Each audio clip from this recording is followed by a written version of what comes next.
My name is Harry Nudel. I'm 67 years old, and I'm one of the last of the exile writers of World War II. Reverie. It's reverie. The roving eye, the closing eye, the bright eye. One all blended. Memory's the mixer. I'm supposed to buy coffee, that's why I think of mixing. I see writing books and collecting books as related activities. Yiddish is my first language. America is not my place of birth. Europe is. I came to America when I was 4. The first memory I have is about a relief agency for Jewish refugees called The Joint, which is what my parents called it. We spent the first night in America there, and then we moved into the Bronx.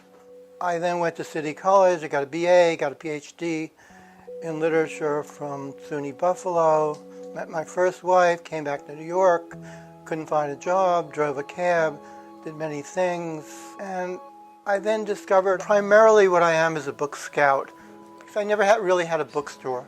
You could just go around, and if you knew enough about the material, you could find things to make a living. And this was a different world. This was a world of Thomas Wolfe's Lost Brooklyn, where Brooklyn was just this vast space full of many books and many art objects. And I've spent the last over 40 years doing this kind of trade. I have 2 favorite books. One is a book of poems by somebody I've never heard of a subway ride, and it's published in the Bronx by a young kid who I've never heard of before or since. And that was the 1970s. I've never seen another book published in the Bronx. This is Transports by Sam Seifer, 1 cent. A first leaflet of poetry, 1966. Subway. I have just let past an insane train filled with the deranged who have let their life's mind, rusted canned goods, too long on the dealer's shelf, be eaten by the tunnel mouth and digested into the world above. Coke for the municipal furnace of councils, to a time gone mad on bizarre transport. I believe in the lost poet, the poet who isn't in the spotlight. On the L, windows passing in kinetic order, glimpses into the lives of others, but for only a fleeting moment. Windows stopping, corrugated iron beginning, ugly metal galvanized with death. Death as a hail of wonder-shorn age. River approaching, leaving windows. Bridge approaching, leaving river. The poet that's invisible in the crowd. It's like an impossible concept with the internet now. I also have a book that I'm trying to sell for $250,000. It's a book called The Mammals of Tiresias. It's by Apollinaire. It's supposed to be the first use of the word surrealism, blah, blah, blah. It has these gouache drawings of the scenery. For me, those are the 2 parameters. So I'd say the nickel to the $250,000. To me, they're about equal. And the nickel book is much rarer. I've never seen it before. I'll never see it again. How can one thing be worth millions and another thing be absolutely worthless that your neighbor throws it in the garbage? I think between those 2 parameters, I exist. The other book is easy. It's just a valuable thing. The book for a nickel, I have the only copy probably in the world. And so you're retrieving something that has an emotion to me, because I rode the subway in the Bronx in those years. You know, I came into Manhattan. I'm a Bronx kid who saw this world from the outside. Everybody's a poet at 17. Everybody's a poet when they're in love. Everybody is a poet when they want to get laid. But when you continue this exercise over time, to keep it to the same level of freshness is an incredibly hard job. And literally, it's an impossible job. The whole impulse that began as a private exercise in love, lust, and some search for beauty becomes an exercise in publishing something and getting a grant and a job.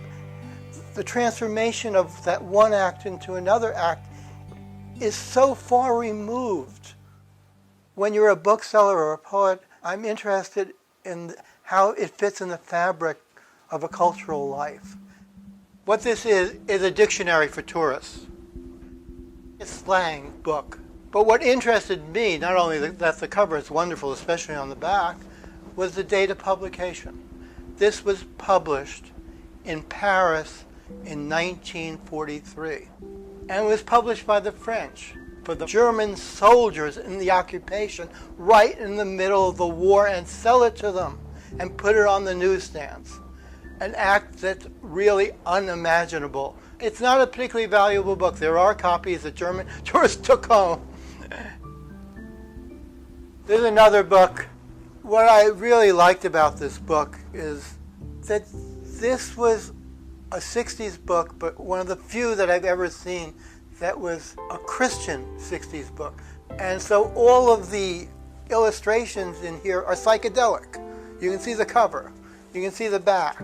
Within a year of psychedelia, it became totally commercialized.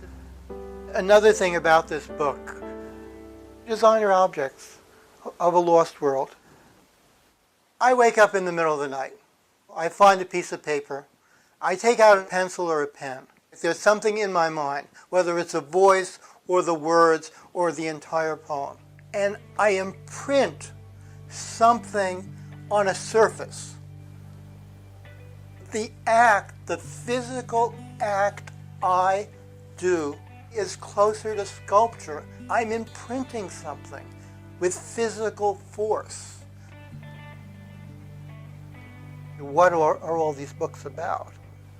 They're entertainment, they're egotism, they're an attempt to create an aesthetic world that satisfies other people. All these things at least give you a clue for what it is that you are.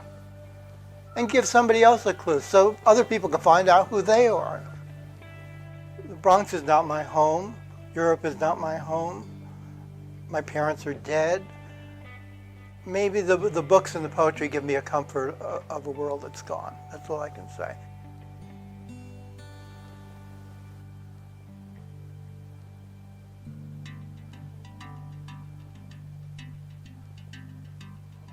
Hello.